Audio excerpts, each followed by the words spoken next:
আসসালামু আলাইকুম। Real village cooking চ্যানেলে সবাইকে ওয়েলকাম জানাচ্ছি। আজকে আমি আপনাদের সঙ্গে শেয়ার করব বাচ্চাদের টিফিন। বাচ্চা বড় সকলের জন্য আপনারা টিফিন রেসিপি খুব সহজে কিভাবে বানিয়ে নিতে পারবেন সেটাই আপনাদের সঙ্গে আজকে শেয়ার করব। চলুন তাহলে আজকের এই টিফিন রেসিপিটা আপনাদের সঙ্গে শেয়ার করি। খুব সহজ পদ্ধতিতে স্কিপ না করে পুরো ভিডিওটা দেখতে থাকুন, খুবই ভালো লাগবে। এখানে আমি 2 টেবিল চামচ সুজি নিয়ে নিয়েছি আর 1 বাটি পরিমাণে ময়দা নিয়ে নিয়েছি। ময়দার পরিবর্তে আপনারা গমের আটা দিয়েও বানাতে পারবেন। এবার এর মধ্যে আমি অ্যাড করব লবণ। হাফ চামচের থেকেও একটু কম আমি লবণ দিয়ে দিয়েছি। আর দিয়ে দিচ্ছি এখানে গাজর কুচি, একটা ছোট সাইজের পেঁয়াজ কুচি করে দিয়ে দিলাম, কাঁচা লঙ্কা কুচি আর ধনেপাতা কুচি অ্যাড করে দিচ্ছি। এবার সব কিছুকে ভালোভাবে মিশিয়ে নিতে হবে।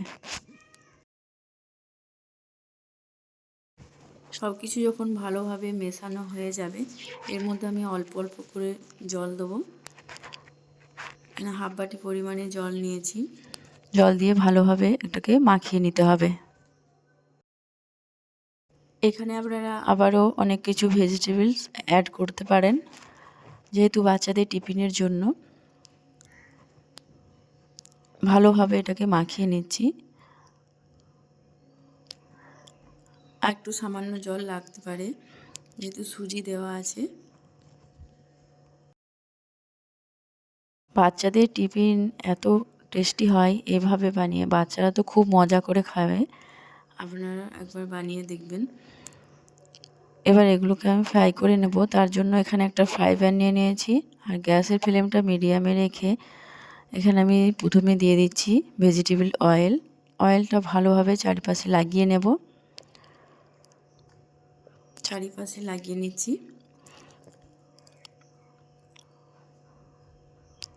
এবার অল্প অল্প করে আমি চারিদিকে ছোট ছোট করে সাইজের মতো টিফিনগুলো বানিয়ে নিচ্ছি।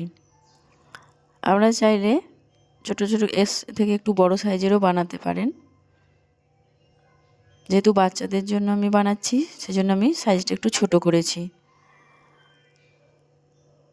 আমি যতগুলো ধরবে আমি ততগুলো দিয়ে দেব।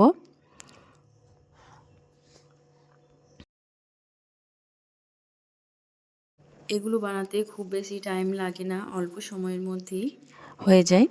হাতে কম সময় থাকলে আপনারা তাড়াতাড়ি এইভাবে টিফিন বানিয়ে নিতে পারবেন। আর এই টিফিনগুলো আমি প্রায়ই বাড়িতে বানিয়ে থাকি, এত মজাদার হয় বলে বোঝানো যাবে না। চারিদিকে অল্প অল্প করে দিয়ে দিলাম। এবার এগুলোকে আমি কিছুক্ষণ হতে দেব। এক সাইডটা হয়ে গেলে অপর সাইডটা উল্টে দিতে হবে। এখানে গ্যাসের ফ্লেমটা মিডিয়ামে রেখেছি। কিছুক্ষণ হওয়ার পর গ্যাসের ফ্লেমটা লোতে করে দিচ্ছি। এগুলো আস্তে আস্তে হওয়াটাই ভালো, ভেতর থেকে খুব ভালোভাবে এটা কুক হয়ে যাবে। এবার এক সাইডটা হয়ে গেছে, অপর সাইডটা উল্টে দিচ্ছি।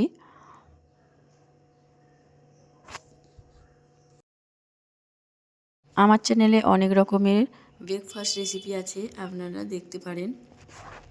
খুব সহজ পদ্ধতিতে প্রতিটা রেসিপি দেখানো হয়েছে, আপনারা দেখতে পারেন এবং বাড়িতে ট্রাই করতে পারেন। প্রচণ্ড বৃষ্টি হচ্ছে আর তার মধ্যেই বাচ্চারা রিকোয়েস্ট বাচ্চাদের যে আজকে এই ব্রেকফাস্ট রেসিপিটাই খাবো। তার জন্য ঝটপট দেরি না করে বানিয়ে ফেললাম আজকের এই রেসিপিটা।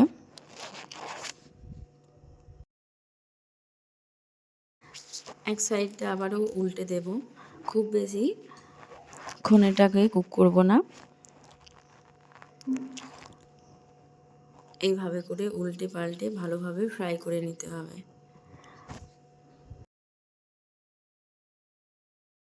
এগুলো হয়ে গেছে। এবার এগুলোকে তেল ঝরিয়ে আমি তুলে নেব। দেখুন কালারটা কতটা চেঞ্জ হয়ে এসেছে। এবার একে একে করে এগুলোকে আমি তুলে নেব। এই দেখুন, দেখেই বুঝতে পারছেন কত সুন্দর কালারটা এসেছে। আর খেতে কিন্তু অসাধারণ লাগে। আমি সব কটা একে একে করে তুলে নিচ্ছি। বাড়িতে থাকা সামান্য উপকরণেই আপনারা এভাবে ব্রেকফাস্ট রেসিপি বানিয়ে ফেলতে পারবেন ঝামেলা ছাড়াই। আর খুব সময় কম লাগে, অল্প সময়ের মধ্যেই বানিয়ে নেওয়া যায়। এই দেখুন আমি একটা প্লেটের মধ্যে নিয়ে নিয়েছি। কতটা সুন্দর লাগছে দেখতে, খেতেও অসাধারণ। আমি টমেটো সস দিয়ে এটাকে সার্ভ করব। এই দেখুন কতটা সুন্দর হয়েছে। আমি এখানে টমেটো সস দিয়ে এটাকে সার্ভ করছি। আপনারা চাইলে মেয়োনিজ দিয়েও খেতে পারেন বা কোনো পিনাট বাটার দিয়েও খেতে খুবই ভালো লাগবে। এভাবে কিন্তু বাচ্চাদেরকে দিতে পারেন, বাচ্চারা খুব খুশি হয়ে খেয়ে ফেলবে। আর বাচ্চাদের টিফিনে দিলেও টিফিন পুরো ফিনিশ করে দেবে, এতটাই মজাদার এবং টেস্টি হয়। তবে আজকের এই রেসিপিটা আপনাদের কেমন লাগলো অবশ্যই কমেন্টে জানাবেন। ভালো লাগলে চ্যানেলটা সাবস্ক্রাইব করে পাশে থাকার অনুরোধ রইল। একটা ভেঙে দেখাচ্ছি, এই দেখুন ভেতরটা কত সুন্দরভাবে এটা কুক হয়ে গেছে। ঝটপট দেরি না করে আপনারাও বাড়িতে একবার ট্রাই করে ফেলুন। কথা না বাড়িয়ে আজকের এই রেসিপি এখানেই শেষ করছি।